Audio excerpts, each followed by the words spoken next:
Hi everyone, welcome back to my channel. আজ আমি তোমাদের সাথে শেয়ার করব খুবই সহজ পদ্ধতিতে তৈরি করা পাস্তা।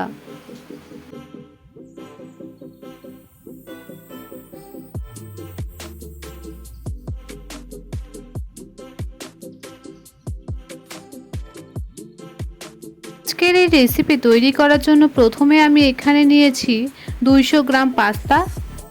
এরপর এই পাস্তাগুলো একটি কড়াইয়ে দিয়ে পরিমাণ মতো জল দিয়ে দেব সিদ্ধ করার জন্য। এরপর এর মধ্যে অ্যাড করেছি সামান্য পরিমাণ লবণ আর সামান্য পরিমাণ রিফাইন তেল। তারপর সব কিছু একবার বেশ ভালো করে নেড়েচেড়ে নিলাম।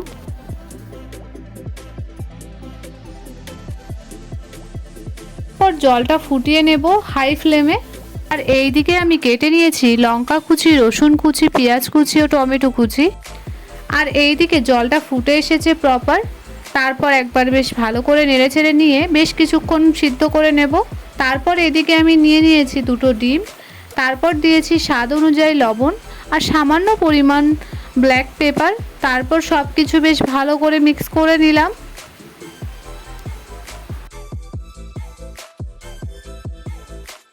এখানে আমার পাস্তাটা প্রপার সিদ্ধ করা হয়ে গেছে। তারপর আমি তোমাদের একটি তুলে দেখিয়ে দিচ্ছি ঠিক কিরকম সিদ্ধ হয়েছে। এখানে একটি চামচের সাহায্যে আমি পাস্তাটার মাঝ বরাবর ভেঙে দিচ্ছি। যদি প্রপার ভেঙে যায় তাহলে ভাবতে হবে পাস্তাটা এখানে আমার প্রপার কুক হয়ে গেছে। আর এখানে ঠিক আমি বাকি পাস্তাগুলো জল ঝরিয়ে তুলে নেব একটি পাত্রে।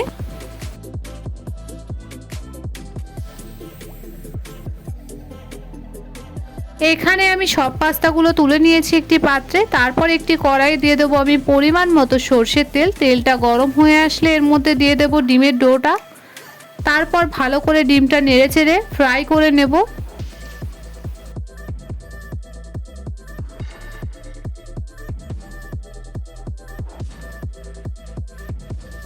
আর ডিমটার আমি ভুজিয়া বানিয়ে নেব।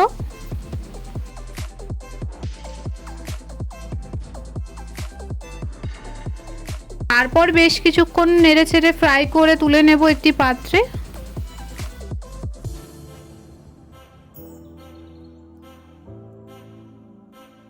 এরপর ওই কড়াই দিয়ে দেবো আরও কিছুটা তেল। তেলটা গরম হয়ে আসলে এর মধ্যে দেব রসুন কুচি। রসুনটা 2-3 মিনিট মতো ফ্রাই করে নেব। একটু গোল্ডেন হয়ে আসলে এর মধ্যে দিয়ে দেব পেঁয়াজ কুচি ও কাঁচা লঙ্কা কুচি। তারপর সব কিছু একবার বেশ ভালো করে নেড়েচেড়ে নিচ্ছি। পেঁয়াজ ও লঙ্কাগুলো একটু গোল্ডেন ফ্রাই হয়ে আসলে এর মধ্যে দিয়ে দেব টমেটো কুচিগুলো। তারপর সব কিছু একবার বেশ ভালো করে নেড়েচেড়ে নিলাম।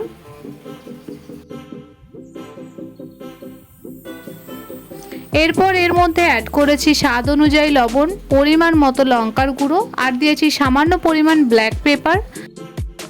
এরপর এখানে যে পাস্তাটা আমি সিদ্ধ করে রেখেছিলাম সেই পাস্তার জলটা দেব এখানে সামান্য পরিমাণ। তারপর সব কিছু একবার বেশ ভালো করে নেড়েচেড়ে নিলাম। এরপর এর মধ্যে অ্যাড করেছি সামান্য পরিমাণ হলুদ গুঁড়ো। তারপর সব কিছু আবার একবার বেশ ভালো করে মিক্স করে নিচ্ছি। এরপর নেড়েচেড়ে কষিয়ে নেব যতক্ষণ না টমেটোটা পুরোপুরি গলে যায়।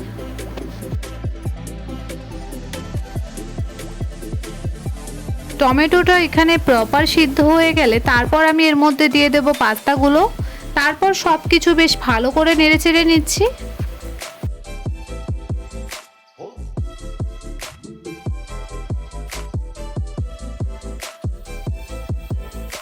এরপর এর মধ্যে অ্যাড করেছি ভেজে রাখা ডিমগুলো।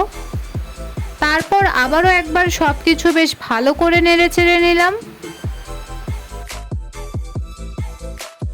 এরপর নেড়েচেড়ে ফ্রাই করে নেব পাস্তাগুলো 2-3 মিনিট মতো। তারপর একটি পাত্রে তুলে নেব। তৈরি হয়ে গেছে আজকের আমার এই সিম্পলভাবে তৈরি করা পাস্তার রেসিপি। তোমাদের যদি আমার এই ভিডিও ভালো লাগে তবে লাইক, কমেন্ট, শেয়ার, সাবস্ক্রাইব করবেন। আর অবশ্যই কমেন্টে জানিও ভিডিওটা কেমন লেগেছে।